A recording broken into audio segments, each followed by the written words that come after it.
Hey guys, welcome back. If you somehow managed to miss it, Chief is returning to his iconic Mk.VI in Halo Infinite. The Halo 4 and 5 Mk.VI mod variant is out, and a new design that's like 5% Halo 4 and 5 and about 95% classic is back, baby, and my god, that feels so good to say. That said though, this might seem like a little bit of a sudden change to many people, and I know that quite a few people are fairly confused as to why Chief would seemingly regress in which set of Mjolnir he wears. Well, fear not, my iconic friendos. Today, we are going to look at a few very viable reasons as to why Chief's armor is changing. Now, before we start, I just want to say that my voice is so weird because I'm currently suffering from a bad mix of hay fever and man flu, which isn't great, but I'm still making videos, which I probably shouldn't be doing. Anyways, let's start off with the first and most likely reason for the change, and honestly, it's a pretty simple one. His previous set of Mjolnir suffered significant damage in the most vulnerable place possible by the hand, or I guess I should really say the foot, of old Jameson Locke, the visor. Now, obviously, having a large crack in his visor makes his armor a lot weaker in battle, and with how pushed up against the wall humanity are with the created, Chief cannot afford to be any less than his strongest at any time.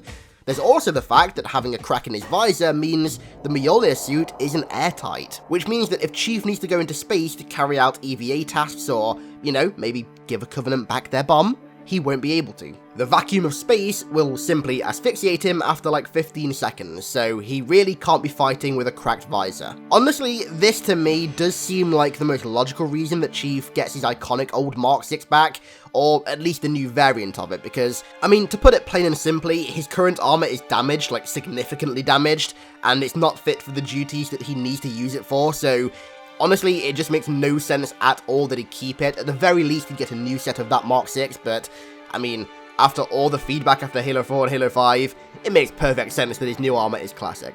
The second reason is also pretty viable. Now, considering the person who rewrote the entirety of Chief's armor BIOS and redesigned the entire set of armor from the ground up is now a big evil space dictator, using equipment that said dictator not only knows the ins and outs of, but literally designed herself from bottom to top, probably maybe isn't the wisest idea.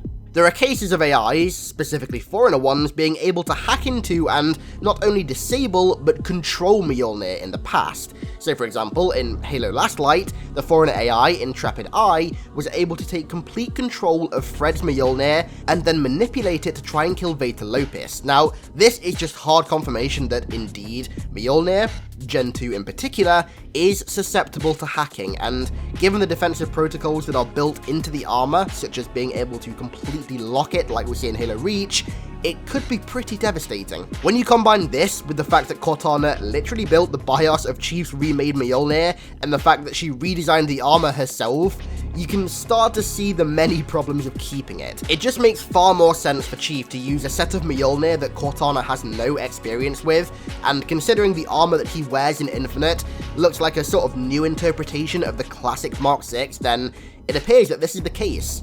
I just wonder what the rest of the Spartans are going to look like, because considering Blue Team and Osiris, if they're even going to be in this game, are all wearing Gen 2 platforms as well, will they be equally as susceptible to AI hacking? Will the creator be able to hack their armor as well?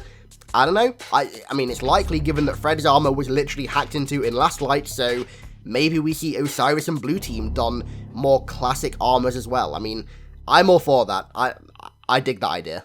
The third and final reason, of which I personally think is highly, highly unlikely, but I've still seen people talking about, is that the armor just changes, with no explanation whatsoever. Now, I don't think for a fucking second that this will happen, because 343 have learnt their lesson from this in the past, but it has happened before. Chief's armor change between Halo 3 and Halo 4 was given very little, if any, explanation, besides Frank O'Connor's offhand statement about nanobots like a year later. The reason for the new art style in Halo Infinite is partly down to people just being so unhappy that designs that they'd known and loved for years just changed for seemingly no reason, and after the backlash to Chief's armor in particular, I just seriously doubt they'd do this again. They've learnt their lesson, they've done it before, they've seen the kickback to it, and I just can't see them changing his armor without reasoning ever again.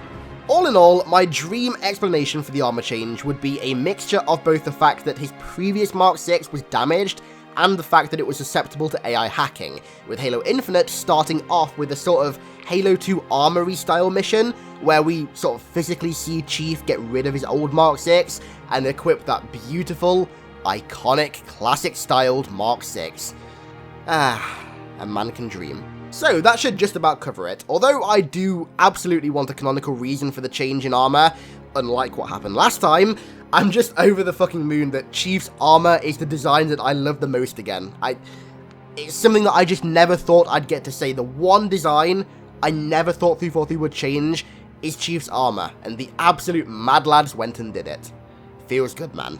Anyways, I want to give a big thank you to Ardent, Tomahawk, Taylor, Evan, Locust, Momo, Shikata, Foxy, Mjolnir, Matthew, Pierre, Jack Madden, Stefan Curcic, Eric Brown, Sam Grafton, Regan Sink, and Bruin98 for the insane support over on Patreon. So thanks a lot for watching, guys, and I'll catch you in the next one, where hopefully my voice doesn't sound ridiculous.